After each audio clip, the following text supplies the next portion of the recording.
তাহলে তুই কাজ করবি নি?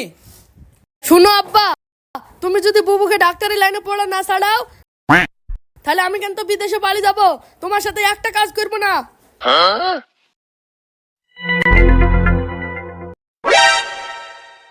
তুই কি বললি? তোর বুবুকে যদি ডাক্তারে পড়ানো লাইন না ছাড়ায় তাহলে তুই কোনো কাজ করবি নি? বিদেশে বাড়ি যাবি? হ্যাঁ। ঢাক করে কাজ মারবে, দেখবি তোর মুখে দায় কথা তুই বলবি? তুই জানিস সারাদিন ওই মেয়েটা আমার সাথে সাথে মাঠে কাজ করে আর তার ফাঁকে ফাঁকে ডাক্তারের লাইনে পড়াশোনা করে, আর তুই কি করিস? এই গুগোপার হাতে কালি সারাদিন ঘুরি বেড়ায়। তোর দ্বারা পড়াশোনা হবে না, কোনো কাজও হবে না। শুনো আব্বা, এই গুগোপারটা আছে বলেই তোমাকে বলছি বুবুকে ডাক্তার লাইন থেকে পড়াশোনা বাদ দিয়ে দাও। মোবাইলের সাথে তোর বুবুর ডাক্তারের পড়াশোনার কি সম্পর্ক রে? আরে ছি, তোমাকে কি করে বুঝাবো বলো? তুমি তো খবর টবর শোনো না, সারাদিন মাঠলি পড়ে থাকো।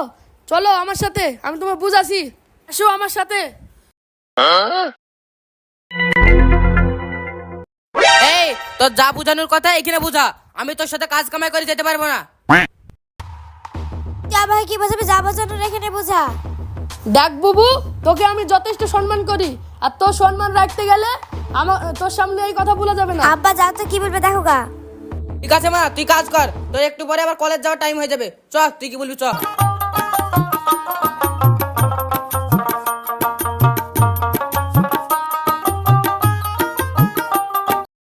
এইখানে বসো, আমি একটা অডিও চালিয়ে দিছি, অডিওটা কান পেতে শুনবা।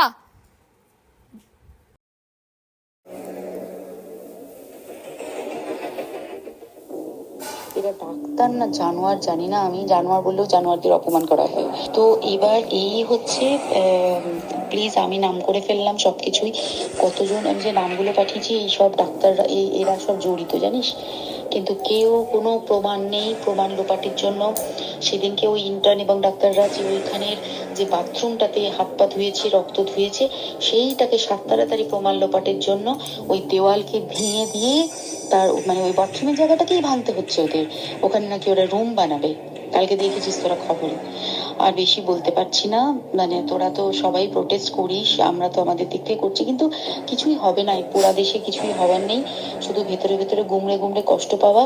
আর আগামী প্রজন্মের যে ডাক্তাররা বেরোবে, তারা যে ইন্টার্ন বা পিজিটি বা যাদের কাছে আমরা যাব ভবিষ্যতে, তারা কি ডাক্তার নাকি আমি জানি না, কি নিয়ে তাদের কাছে আমরা যাব, আর কি করেই বা আমাদের পরের প্রজন্মকে আমরা সুরক্ষিত রাখবো। কি আব্বা, কি শুনলি? চোখ দিয়ে পানি জল জল করছে কেন? এবার বলো, তোমার মেয়েকে ডাক্তারি লাইনে পড়াবা? আরে বাপজি, আমরা যে জন্মে থেকে শুনে আসছি ডাক্তার হচ্ছে ঈশ্বরের পরে স্থান। মানুষ ডাক্তার দেখে দ্বিতীয় ভগবান বলে মানে, আর তারাই যদি মানুষের জীবন নিয়ে ছিনিমিনি খেলে তাহলে মানুষ কি আর তাদেরকে দ্বিতীয় ভগবান বলে মানবে?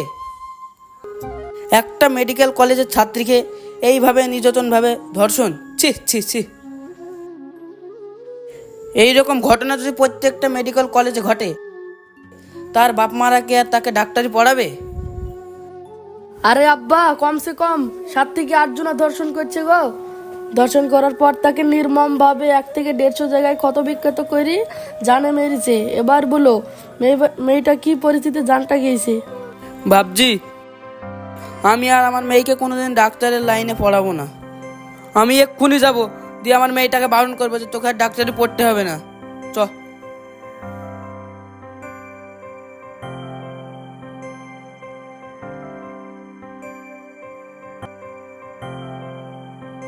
আব্বা তোমাকে কি বললো খুশি আমার নামে? মারে, তোকে আর ডাক্তারের লাইনে পড়তে হবে না।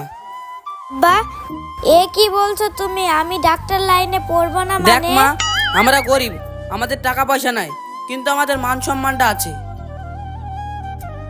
আমি সারাদিন মাথার ঘাম পায়ে ফেলি তোকে ডাক্তারের লাইনে পড়াই। সেই ডাক্তারের লাইনে যদি তোর আমি মান সম্মানটুকু রাখতে না পারি, তাহলে তোকে আর ডাক্তারি পড়তে হবে না। আব্বা তোমার কথা আমি কিছু বুঝতে পারছি না, একটু খুলে বলো তো আমাকে। আমাকে ডাক্তারি লাইনে পড়তে বারণ করার কারণটা কি? মারে, আরজিকর মেডিকেল কলেজে একটা মেয়ের সাথে যা ঘটনা ঘটেছে, আমি বাপ হই সে ঘটনা তোকে বলতে পারবো না, তুই বাড়ি যা, টিভিতে খবর দেখ গা, সব বুঝতে পারবি। তাহলে আব্বা আমি কি কলেজে পড়তে যেতে পারবো না? না রে মা, তোর 18 বছর পূর্ণ হয়ে গেছে, তোকে আর ডাক্তারের লাইনে পড়তে হবে না। এবার তোর আমি একটা বীর ব্যবস্থা করব, স্বামীর সাথে ভালোভাবে সংসার করবি, তাহলে তোকে আর ডাক্তারের লাইন পড়তে হবে না। মানুষ যাদেরকে দ্বিতীয় ঈশ্বর ভাবতো, তারাই আজ মানুষের জীবন নিয়ে ছিনিমিনি খেলছে। এই ডাক্তারের লাইনে তোকে আর পড়তে হবে না। কিন্তু আব্বা সব ডাক্তারের চরিত্র কি খারাপ হয়, ভালো হয় না? হ্যাঁ, ভালো হয়, কিছু ডাক্তার ভালো হয়, কিছু ডাক্তার আবার খারাপও হয়। আলুর বস্তায় কোন আলুটা ভালো আর কোন আলুটা পচা তুই বুঝবি কি করে বলতিনি? ভালো মানুষের মুখোশ পরি খারাপ মানুষও থাকে রে মা, তাই তুই কি করে বুঝবি বলতিনি যে কোনটা খোলামুখী আর কোনটা মুখোশধারী? তাই আমাদের অত বোঝার দরকার নাই রে মা, আমরা গরিব মানুষ, আমাদের মান সম্মানটুকু আগে বাঁচাইতে হবে।